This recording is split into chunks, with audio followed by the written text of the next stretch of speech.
Evening, Prescott Valley. This is the regular Park and Rec Commission meeting for March 10th, and we will start with a roll call, please. Commissioner Pierce? Present. Commissioner Gorman? Present. Commissioner Byram? Present. Commissioner Fallman? Here. Commissioner Brinkman? Here. Chairperson Gomer? Yes. Moving on, we'll go for an approval of the agenda. Do I have an approval for tonight's agenda? I'll make a motion to approve tonight's agenda. I have a motion and a second. I'll second it. All those in favor? Aye. Opposed? Very good. Next, we'll move on for the approval of the minutes from the February 11th regular meeting. We have a motion for the approval of the minutes. I'll make a motion to approve the February 11th, 2020 regular meeting minutes. I have a motion to a second. Second. All those in favor? Aye. Opposed? Very good. Moving on, we'll go to announcements. Any commissioners, have any announcements? I have one I would like to talk about. I am now a new grandfather. Yay. We had our Mr. Leighton Richard Gummer came into our world last night at 10:30. All right. So the clan is growing. And See what you started? we've got future commissioners now in the works. Right. So we'll just keep them coming. This is And this is my third grandson. That's right. And with that, talking of children, I would like to also announce that Brian's son Joe competed for the Olympic tryouts down in Tucson and placed 15th, did very well representing our community and himself. And we want to just say how proud we are. And Brian, if you would like to just tell us a little bit about his competition and just what an accomplishment it is for a young man to even be in that position to be at tryouts for Olympics. Well, thank you for the opportunity and shout out for Joe. This was the second half of the Olympic trial process. It started actually for him back in April of a year ago when he was selected to go with Team USA to Acapulco for the World Championships. There he earned his qualifying score, which then made him eligible on an international level to be a candidate if he was fortunate enough to win one of the two spots for the U.S. Those two spots had been earned over the course of the previous 3 years by various members of the team, which are required for the Olympics for your country to be eligible to go. As you mentioned, Joe finished 15th overall in the Olympic trials. The first portion was in Kerrville, Texas, back in October, I believe, and then just most recently in Tucson. They took the totality of the scores from both of those events, and they're split into two halves per event date, so you would have a total of 4 days in Texas, which would be the front half and the back half with a total of 250 targets. And then the second match, which just concluded in Tucson, formatted in the same way. Both of those events would come together for total scores. If you recall back in the summer, where Joe finished sixth at the national championships, they take the top 6 competitors over the course of the event and put them into finals. That's ultimately what the two matches, Texas and the Tucson match, put into the top 6 for that, called super finals. And then those competitors would compete. Then the totality of the two events, so 500 targets, plus then the finals match, would determine who our future Olympians would be.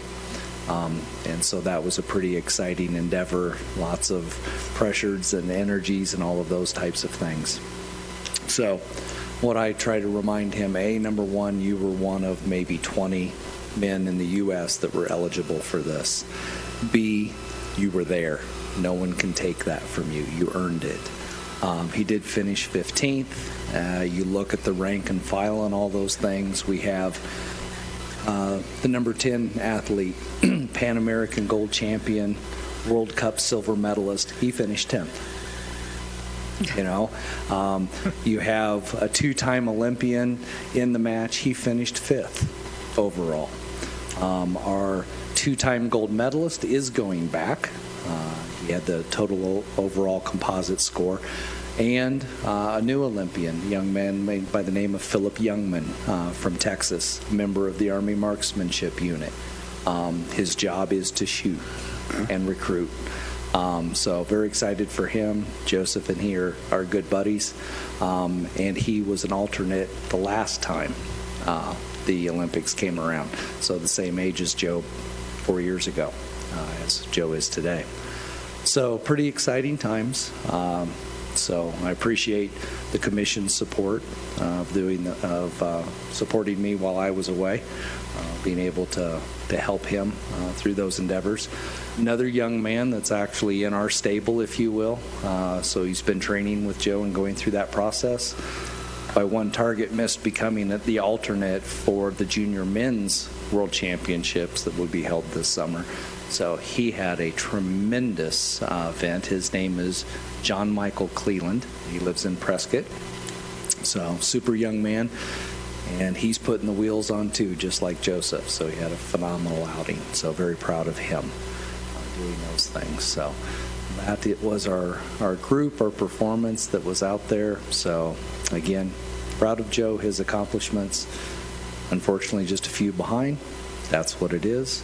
Lots of good learning from that and future opportunities. So hopefully when he turns 25, we'll see him going to Paris, France for the 2025 Olympics or 2024 Olympics. And if that doesn't come to pass, let's go to Los Angeles in 2028. So Closer for us all to go watch. yeah. Well, very good. We're all very proud of Joe, and you know, to put himself in that at his age, to be there competing with these guys, and like you say, some of their jobs are just shooting. To Right. be where he was and to represent Prescott Valley, I mean, we're just so very proud of Joe, and we wish him the best in the future. I appreciate that. We will see him in 4 years. I think so. I mean, for him to accomplish what he has to date, full-time student, full-time working, and then all the pressures of while he was competing, it was his midterms and finals week, depending upon how his class structure was. So he was doing that all at the same time as well, too. So, A lot on his plate for a young man. yes. Very good. Thank you so much, Brian. Thank you, sir. And we'll go on with your announcements. Just to let everyone know, we're hiring over at Mountain Valley Splash. We are looking for lifeguards, swim lesson instructors, supervisors, managers, cashiers, concessionaires. Our open hiring will begin Friday, March 20th. Will be held 3 to 5. And then also Saturday, March 21st from 10 till 2 out at Mountain Valley Splash. Our address over there is 8600 East Nace Lane. Applications must be completed online and can be done so at pvaz.net. That is how you'll get your information in regards to being scheduled for those open hiring interview opportunities on March 20th and 21st. In addition to that, I've got a couple of calendar items. The first of these is Extravaganza and the Family Arts Festival. Encourage everyone to come out for this free egg-sighting activities, including arts and crafts, performances, a petting zoo, egg hunts, and so much more. The date for your calendar would be Saturday, April 4th, 9 a.m. to noon, with egg hunts starting at noon. Gold Fever Days, this is Saturday, April 18th, 8 a.m. to 2 p.m. This is held at Fane Park, 2200 North 5th Street in Prescott Valley. Celebrate Prescott Valley's pioneering days with gold panning, live music, food, and more. Free fishing clinic provided by the Prescott Valley Police, Central Arizona Fire, and Arizona Game and Fish, our community partners in this event. April 25th at Mountain Valley Park is Pitch, Hit, and Run. This is a program offered to our young people, and those ages, I'm sorry, I'm missing that on our little flyer here, but they will throw the ball into the strike zone, hit the balls from a stationary batting tee, and run a portion of the bases for timed scores. And we look forward to having everyone out there. This is an entirely free program.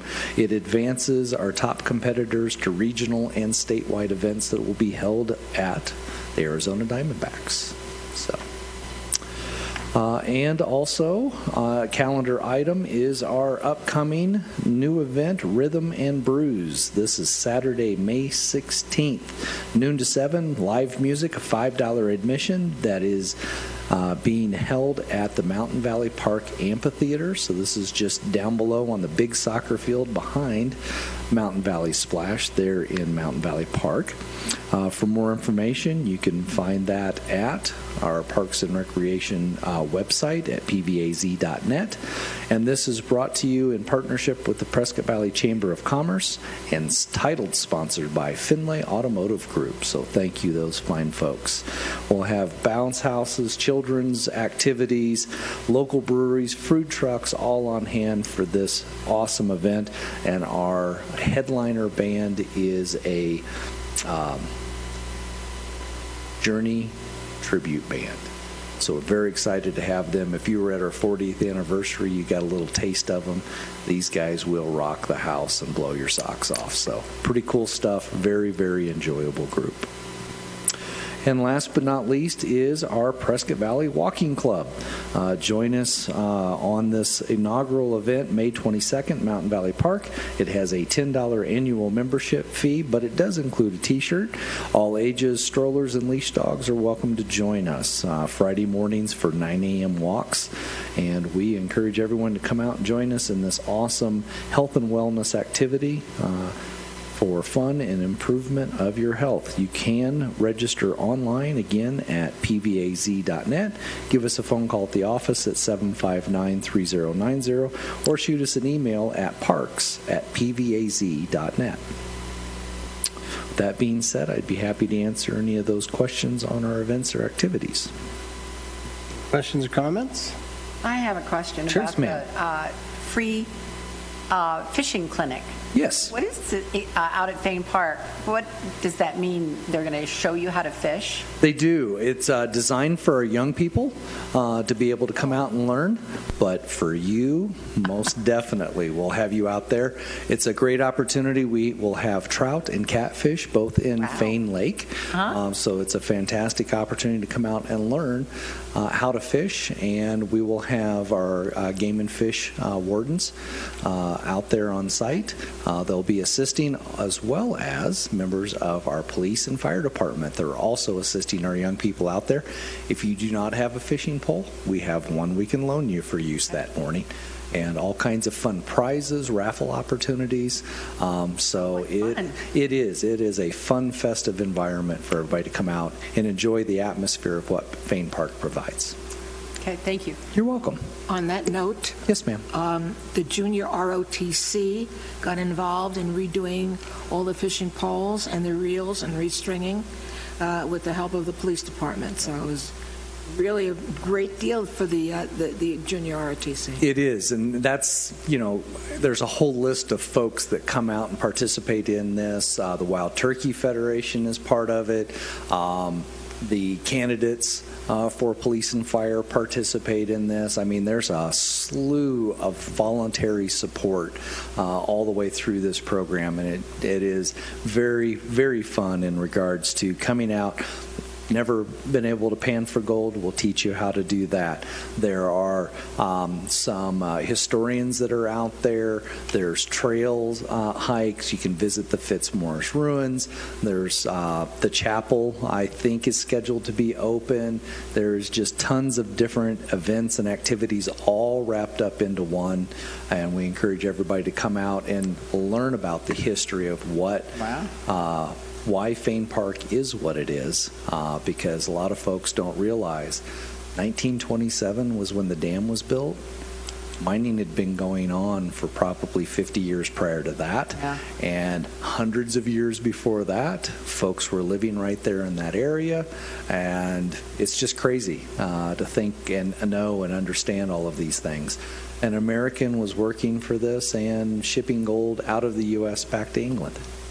All kinds of crazy things, and the millions of dollars transfers into today.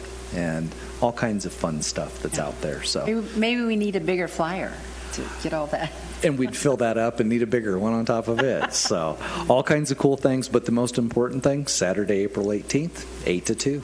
Come on out. Learn the history. Any other questions, comments? Hearing none, we'll move on to the department updates. We'll start off with the director's report. I ultimately have nothing further to add to that report, but I'm happy to answer any questions you have concerning mine or the department's report as a whole. So, fire away. Any questions, comments? Hearing none, we'll move on to the chair report. So now that summer's upon us, coming soon, weather's getting nicer, I thought I'd better educate us all on how important it is to be outside. I think you should. All right. So spending time in the great outdoors may have a positive impact on your health, including your heart and your brain. Research shows that spending time in an outdoor environment can be linked by lowering levels of stress, depression, anxiety, high blood pressure, diabetes, asthma, stroke, and heart disease. It can also help lower your heart rate, HDL cholesterol, and cortisol levels. It can also improve mood, self-esteem, working memory, and overall feelings of well-being. This trend is called ecotherapy, Ecotherapy. or forest medicine, and it's growing in popularity. Here's some of the ways to get healthy and outside. Take your workout outdoors. Walking is good for you. Strolling urban streets is good, but a hike in the nature gives a person a mental boost. Instead of walking a certain number of miles, immerse yourself in the natural world around you. Explore your city by visiting a new park, trail, or a recreational area each weekend. Soak up the sunlight and enjoy the outdoors. Even a few minutes in the sun can improve your mood, help you get vitamin D, and enhance your cognitive abilities like memory and problem solving. Remember the sunscreen and protective clothing if you're going to be outside for a while, however. Listen to your nature's music like a babbling brook, birds, the wind whistling through the trees, or even a sound of an animal scurrying for shelter as you walk by. It's great to move more and get outside, but don't forget the benefits of simply relaxing and paying attention to your natural surroundings. Check out Fane Park or hike Glassford Hill or many of our parks and enjoy just being outside, and you'll be surprised by the many benefits. Any comments, questions on how educated you are now for being out in the sun? That was very good. I'm ready. Yes, I like it. I think we're all ready for sun. I'm going to go fishing. Okay. No questions, no comments. We'll move on to tree advisory. With the chair report, April's coming up on us. Arbor Day is soon here. This is our big blowout we want for celebrating. It's going to be down here at our new Santa Fe Park. We want to try and plant many trees and all of the things coming. Are you still accepting ideas? Are we pretty well wrapped up with? Most definitely. And one of those items that we've been talking about, and we have our guest with us tonight, and we're needing to narrow down, at least for our tree advisory committee, a date so we can put some of those pieces into play. I would very much like to see if we could consider Tuesday, March 31st for that committee.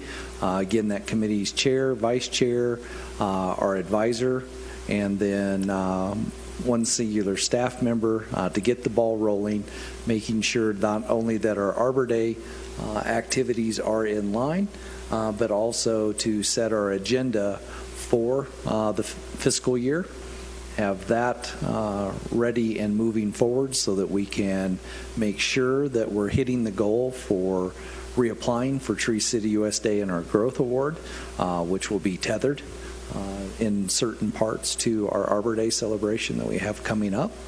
And then, so that would be what I'd like to do is look at March 31st and then probably have that 11 o'clock a.m. hour. So if that fits within schedules, I know I'll put out a reminder email, but we'll put the hook and onus on our advisor guest that's here tonight. Perfect. And go through those processes. So if that works, I'll start to get that agenda put together, get confirmations out, and begin. then that way it will be available to us at our April meeting for that report and update, calendarization, and project recommendations that would become before the commission at that point in time. So if it fits, that would be the goal of Very good. achievement. Very good. Beyond that, I have received a email correspondence inviting us and congratulating us on our Tree City USA application. So we have been successful again, score and win. Perfect. And staff will be going down there and collecting those materials and participating in the supportive events for Arizona Forestry. Those activities be scheduled in mid-part of April, just prior to our event in doing that. So very happy to report that on your behalf. I do not have answers in regards to next year's grant applications, but we have completed our first quarter grant report. So we're staying on schedule, on track, and that'll all be related to tree plantings coming forward for Santa Fe Station Park. So if we grow more, have more, we'll get after it. You bet. It's awesome. Very good. Any questions, comments? Hearing none, well, I would like to introduce Mr. Dana Diller. He's our volunteer arborist on our Tree City Board, and he is a fellow past commissioner of many years. So welcome, Mr. Dana Diller tonight, and we are glad to have you in-house. It's nice to be here. I know most of you anyhow, so it's great to be here. Would you like me to just tell you a little bit about how I became an arborist? Yes, please, your backgrounds. Since this is what we're talking about. You betcha. And how much you've done for us in the past. My memory is so dim. But I worked for the city somewhere to the west of us, and there was an opportunity for me to go through training to become a certified arborist. And my background was in agriculture. I was a golf course superintendent. And I grew up in a wholesale greenhouse operation. So the idea of studying to help take care of trees just seemed like a natural to me. At the end of, I think it was 8 weeks of training and a stack of books about like that, I took the hardest test in my life and passed, fortunately, and became a certified arborist. And after I retired, I had the opportunity to help with the Tree Advisory Board. And I have lived here for a little over 30 years, and we had trees at that time, but they weren't much. And part of the idea of having a tree advisory board is to encourage people to plant, but to make sure that the right trees are planted in the right place, and that's something that the town has done a great job on. That's about all I want to talk about. Do you have any questions? Well, in his modesty this evening, I would like to say that Dana has done more than he's shared with us this evening. He's been a past commissioner. He's had his hands in a lot of the parks, a lot of our footprints here in town, and just what he said with being able to choose the correct tree. And he's not only decided, helped the town with those things, but also citizens, where he's helped with classes and things, and people like, gee, I want to plant this tree, and you might have trouble with roots to the different, sharing his knowledge. And not only knowledge of trees and past and things, but he's also a man of many talents as far as helping now people learn to meditate and relax and nature walks and different things. So he's a man of many talents, and I'm very happy to have him on board with our tree advisory. And you know, Buzz, one of my favorite activities is to hike with my Yorkie Sam. Aww. That's right. I remember. But he takes about 8 steps to my 1, but he loves it, and he keeps up with me all the way. I remember us talking about that hike where you can sit on top of Mingus and rest for a little bit, and Yep. and you guys can look over the mountain together. We've been doing the Iron King because there's too much snow up on Mingus. Very good. Any questions, comments of Dana? And I would just love to say, Dana, we appreciate you so much for helping us out with our tree advisory committees and all the things you've done for us all. We're very happy to have you on board. Thank you, Buzz. Thank you so much. Thanks for coming. And so then, Brian, we're gonna shoot out a blast, and we're going to set up a meeting time and a place for March 31st. We will let Dana know when the meeting is coming, and we'll get ourselves all together for March 31st, 11 a.m. meeting. Place, you'll let us know where. Yes, sir. Very good. Get that all established. It's looking good currently, so Very good. go right ahead. Yes, ma'am, you had a question? No. Oh, okay. My apologies. No questions, comments? We'll move on to old business with capital projects updates. Yes, I wanted to let you know we're hitting the mark on all fronts in regards to completing our capital purchases. It has ranged from snow plows to trucks to most recently, Council just authorized at its last meeting some repair parts and pieces for a filtration system over at Mountain Valley Parks Aquatic Center. So we're getting that underway and taken care of. So that'll all take place right before we get the season operating with staff and getting their training wrapped up into those new operations that we have out there. We're also completing bit by bit, piece by piece things over at Santa Fe Station Park.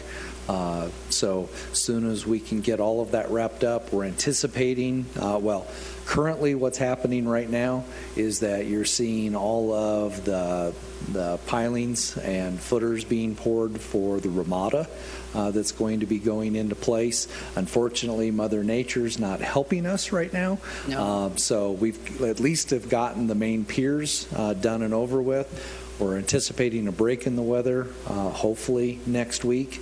But we'll then have the pad poured, and then immediately following that, they'll start to erect the Ramada.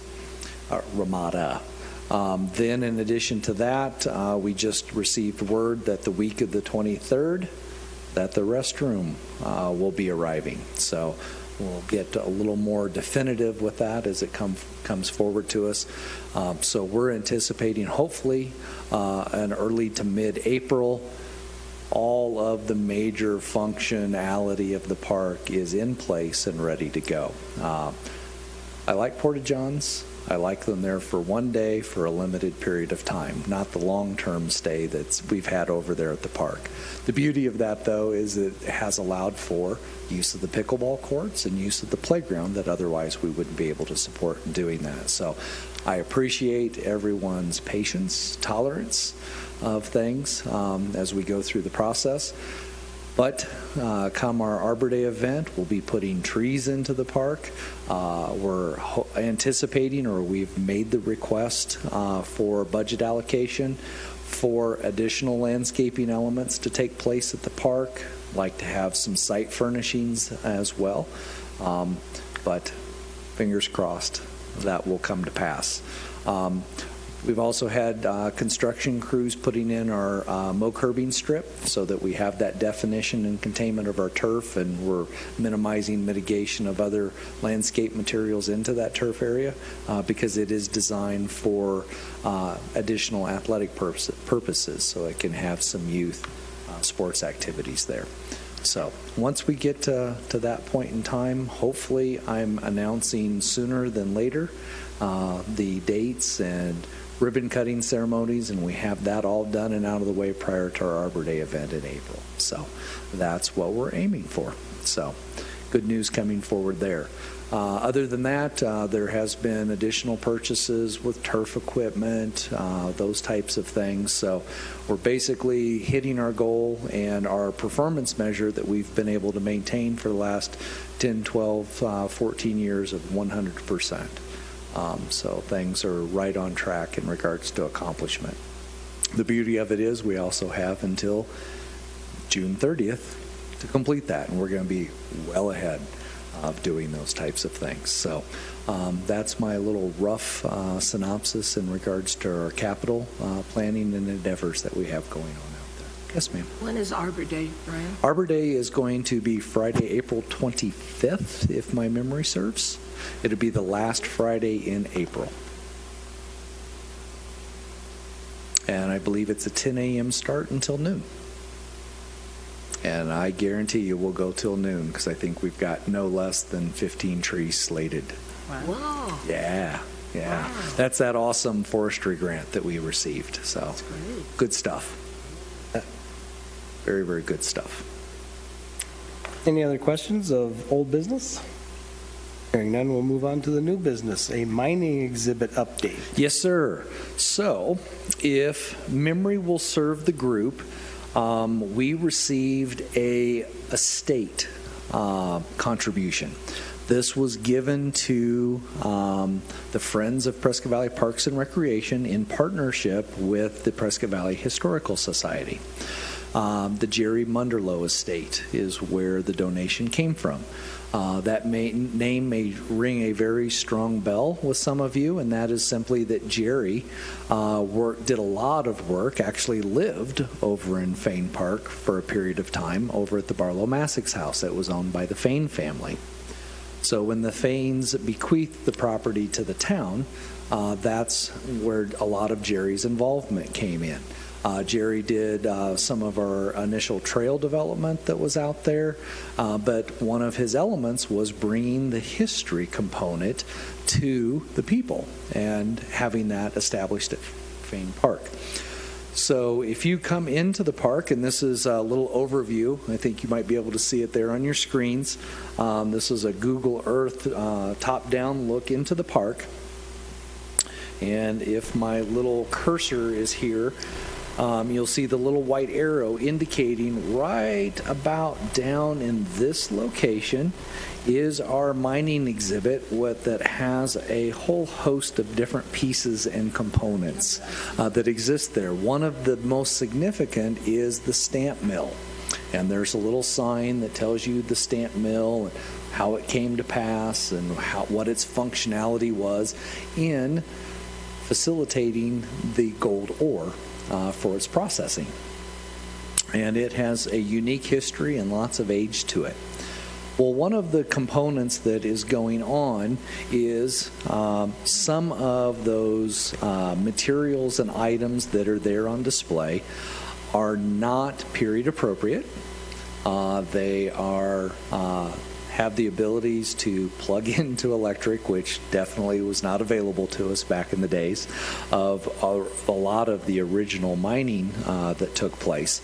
And so with that estate donation, part of it was the renovation of that entire exhibit, bringing it into period correctness, searching out some materials, getting rid of other materials, providing the educational, self-interpretive components so that folks can go out there and go, what is this? Type of thing, to engage you. Also to share the other elements that are located throughout the park.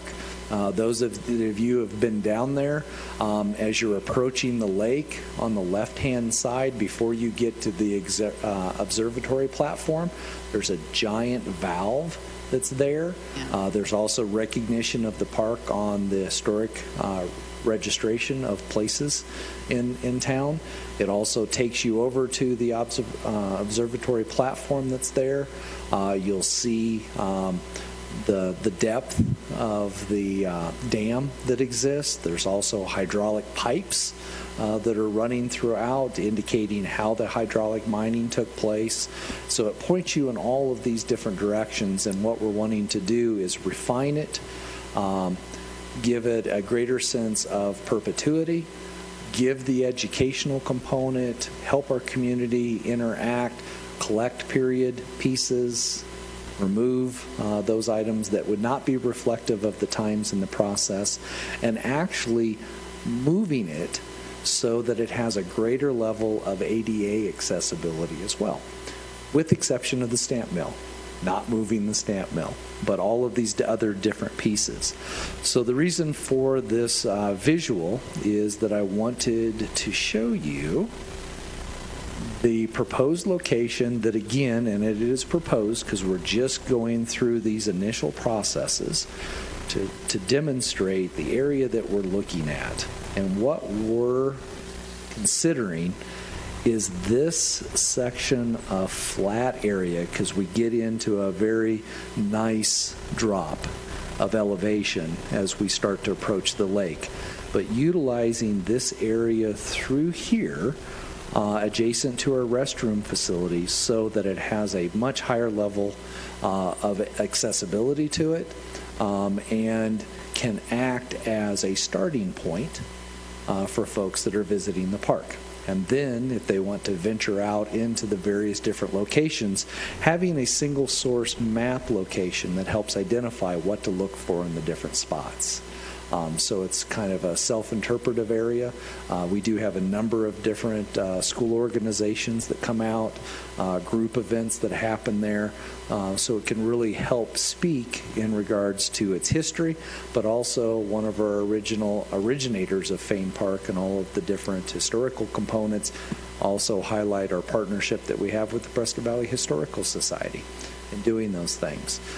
So that is what we're beginning our brainstorming sessions on. I wanted to share this information with you, bringing you up to speed, letting you know we'll have some more definitive plans and development coming forward, but wanted to see if you had any initial reactions of, whoa, or have you considered and participation through this process. But that is what we're looking at as it relates to the mining exhibit update. We're hoping to put this into planning and operation and actual site development sometime between now and before summer ends of this calendar year. It looks like this would really be a great area to put it in. The way it's located now, if we've had some wet weather, it's very difficult to get down there. This would be easy to access, easy to maintain. It'd catch people's attention right away. I think that's really an excellent plan. I think so too. Okay. Looks good. Excellent. Well, we'll continue to have the fun. Again, we're partnering with the Historical Society. We've got a few reach outs. We're going to create a public awareness campaign. And as you know, I've reported in the past, we've lost some components, unfortunately, through theft or through vandalism. So we're going to be also having a little bit of outreach in regards to if you'd like to make a donation, if you would like us to consider. Of course, it's going to be, as I mentioned earlier, period-specific type things that if it has relevance, we have some other industry partners out there we want to also speak with. So there's a lot starting to gain some traction and moving forward on this, and I think it would be a tremendous asset for us to remember the importance of our past so that we understand where we're at today and where we're going forward to. And I concur with you in regards to site location. I think it gives it a much higher level of visibility. And what I really like about it is hopefully it can be a springboard to cause you to go explore other areas of the park and what is going to be made available. So I think those are good things. Very good, very good. We can help your, what was that, LDL or HDL or? My cholesterol. Cholesterols, yes. And my vitamin D also. Okay, very good, very good. And there is plenty of chirping, quacking, and all kinds of other things. Plenty of noises. Fishes, too. And plenty of fish, yes. Well, very good. I think what an improvement it'll be down there for that, and I think the location's perfect. Cool. Any other questions, comments? Moving on, we'll go to other. I'd like to give kudos to Kathy, who's always taking care of us with our packets and keeping us informed. It makes us look like we know what we're doing up here. Thank you so much, Kathy, for your hard work. Anything else from anybody else? If not, moving on, we'll go to unscheduled public appearances. Doesn't look like we'll be having any this evening. Our next regular meeting will be Tuesday, April 14th, unless the coronavirus has us all at home. You never know. And we will be meeting April 14th, right here in this auditorium, 6:30. And if there's nothing else, I'll accept a motion for adjournment. Okay, if you guys want to hang out longer, I can still... No. I make a motion that we formally adjourn this meeting of March 10th, 2020. I have a motion. Do I have a second? Second. I have a motion second. All those in favor? Aye. Opposed? We are adjourned. Thank you, Prescott Valley. See you in April. Wow.